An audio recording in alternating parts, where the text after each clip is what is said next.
Welcome to this explainer. Today, we're diving into a few incredibly powerful sentences added to the Constitution that completely reshaped American power, the 15th Amendment. We are going to explore the massive breakthroughs, the fierce backlash that followed, and what this historical tug-of-war can actually teach us about morality and education today. Here is a quick look at our agenda for today. We'll be covering the promise of the ballot, real influence and action, new barriers and loopholes, defending rights in practice, and wrapping up with morality, education, and peace. Let's get right into it. Kicking things off with Section 1, the promise of the ballot, and its ratification in 1870. So picture this. The year is 1870. The country is just deeply, deeply fractured after the Civil War, and everyone is trying to figure out what freedom actually looks like in practice. Proverbs 31:9 tells us to defend the rights of the poor and needy, and when you look at history, you'll see that those without a voice are always the most vulnerable. In a democracy, judging fairly absolutely requires access to the voting booth. And that brings us to the massive legal breakthrough of the 15th Amendment. It formally declared that states could no longer use race, skin color, or a history of slavery to block a man from the ballot box. It was the third and final Reconstruction Amendment, and it finally gave the freedom won on the battlefield real constitutional teeth. Moving right along to Section 2, real influence and action, African Americans at the polls. You know, a law on paper means absolutely nothing if it doesn't actually change lives. But this one, it really did. Men who were enslaved just a decade earlier were all of a sudden voting and governing. Think about that whiplash for a second. You go from being considered property to sitting in Congress, like Hiram Revels, who became the very first Black U.S. Senator in 1870. These men shaped communities, they established public schools, and they pushed hard for fairer laws. Which brings us to Section 3, new barriers and loopholes, in the limits of constitutional promises. Because, as we all know, history is rarely simple. While the amendment banned racial discrimination, it had some massive blind spots. For one, it ignored gender entirely, leaving women of all races excluded from the vote.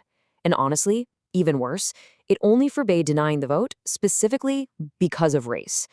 That meant states could just invent 100 other tricky reasons to keep people away from the polls. And man, opponents really weaponized those loopholes. They instituted poll taxes, knowing full well that formerly enslaved people lived in deep poverty. They also created literacy tests. But listen, these weren't your basic reading exams. Corrupt officials would literally ask Black voters impossible, highly subjective questions like how many bubbles are in a bar of soap, just so they could fail them. And when legal trickery failed, they resorted to outright violence, attacking voters from every single angle except the one explicitly forbidden by the Constitution. So how do we fix this? That's Section 4, defending rights in practice, the federal response. Imagine you are handed a right, but someone physically stops you from using it. What are the authorities supposed to do? The federal government was facing a massive crisis here because local state governments were actively participating in this voter suppression. Well, Congress stepped up and passed the enforcement acts to prove that a law has to be paired with consistent enforcement to actually mean anything. They made it a federal crime to interfere with voting, authorized federal troops to protect polling places, and allowed federal oversight of elections. It turns out, true justice requires constant vigilance. And finally, let's bring it all together in Section 5, morality, education, and peace, looking through the lens of the HeroesMart Academy philosophy.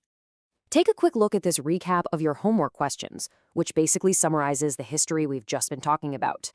The amendment banned racial discrimination, but malicious actors used their knowledge to create poll taxes and tests, which forced the federal government to respond. But let's look a bit deeper here. The politicians who drafted those discriminatory literacy tests, they were actually highly educated people who understood the law perfectly well, which really drives home a key point from the HeroesMart Academy Godly Learners series.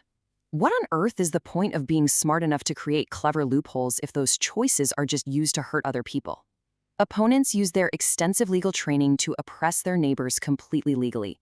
When you strip biblical morality away from education, you just end up creating highly skilled individuals who are capable of profound harm.